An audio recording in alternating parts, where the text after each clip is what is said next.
Hey everyone, welcome to our Tensile tester tutorial for the materials lab. Today what we're going to be talking about is the tensile tester, and what that does is it takes your sample and it will provide you data for stress and strain values which you can use to calculate other values like Young's modulus. So before we can begin, we have to turn on the program on the computer. Otherwise, if we turn on the machine, it will begin to descend automatically and it could mess up the machine. So what you want to do is first turn on the program. To open the program, you're going to click on the icon next to computer.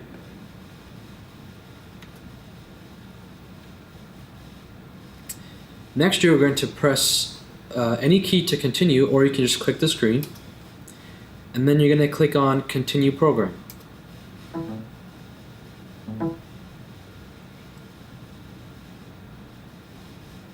At this point, we can now turn on the machine. And now we can click the screen again. You're going to click on Enter Operator ID and then enter your name. And then click Enter. So now we are at the main page. Now we're going to measure our sample. So what we have here is our aluminum sample, and this is the shape of it. It's cylindrical. And what we need to do is measure the gauge diameter and the length of it to put into our program so that it can make the proper calculations. So to do that, what we're going to use is a vernier caliper. We're going to start by measuring the gauge diameter. So we have approximately 6.03 millimeters.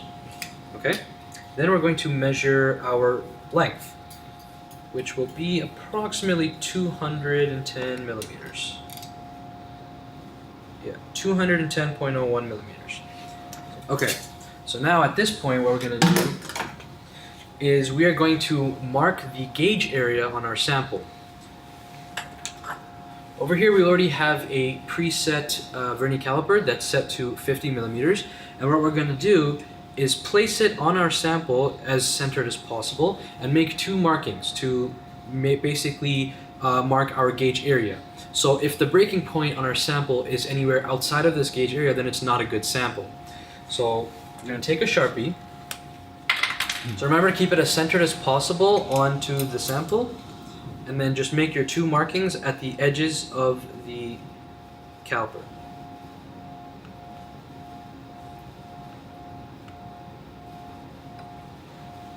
Okay, now that's done, we can place our sample into the machine.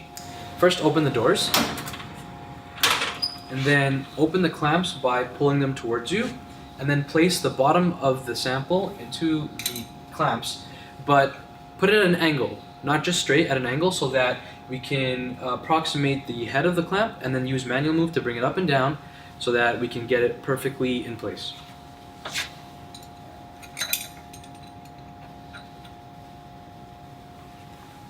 So close the doors, make sure they're completely closed. Now on the program, we're going to select manual move and then come back to the machine, and using the manual control, using down and up knob, I'm going to bring the crosshead up enough so that we can just move our sample inward, and then it'll come perfectly in place.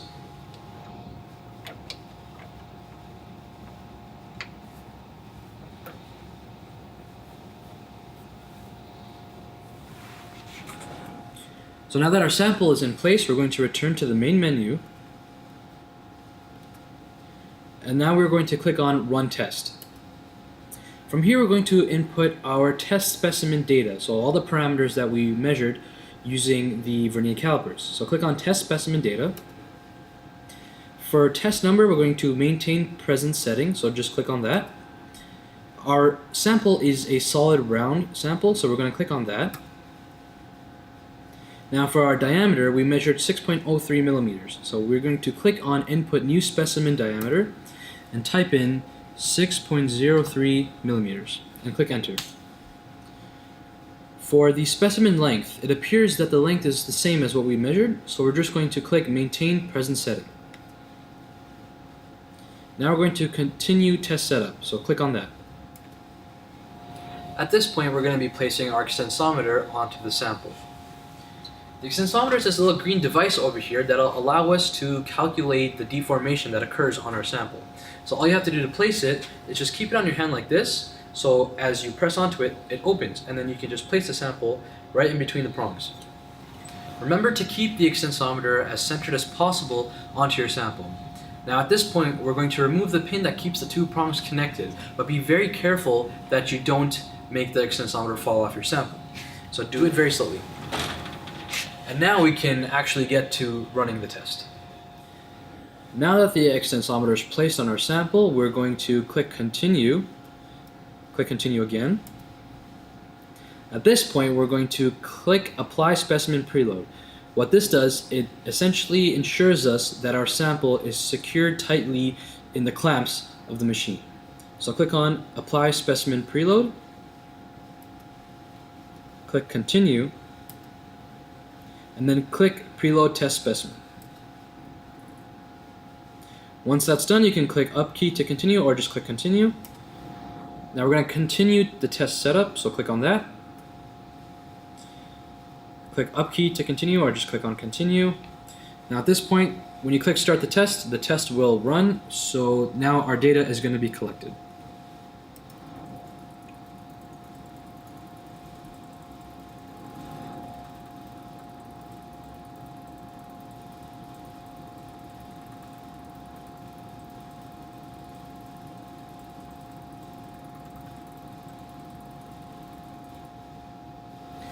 So what the program has just done is that it has prompted us to remove the extensometer because at this point the aluminum sample may break very soon.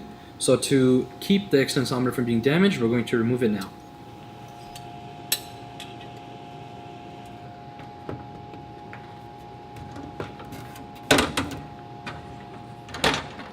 Now we're going to click continue test extensometer not monitored.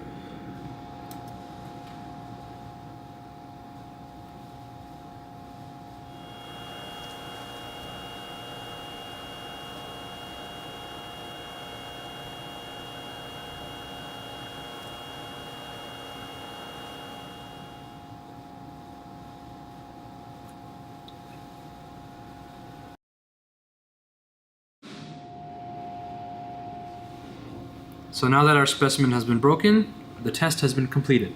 So we're going to click continue, and we're just going to click continue with calculations, but we're not actually going to do any calculations. So what we're going to do is click abandon YS and YP calc. For now, we're just going to try to save our data. So click continue to next menu, and now click continue with storing data. If you want to put any comments in, you can, but for now we're just going to leave it empty. Just click continue.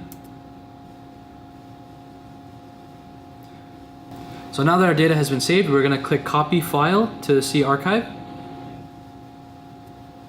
And now we're going to click return to F1 menu. So at this point, you want to remove the broken sample out of the machine. And then after that, we will click return to starting location to bring the crosshead back into its original position.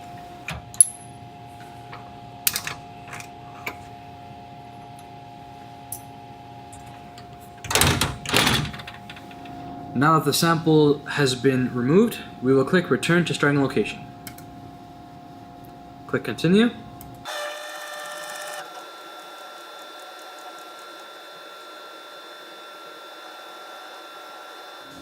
Okay, so now that that has been completed, we'll just click return to main screen.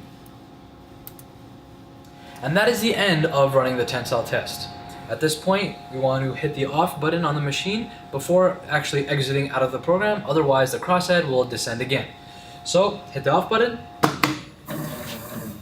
As you heard, it descended just a little bit, but now you can close the program and we're done. So that's the end of our tensile tester tutorial. I hope you guys learned a thing or two, and thanks for watching. See you guys next time.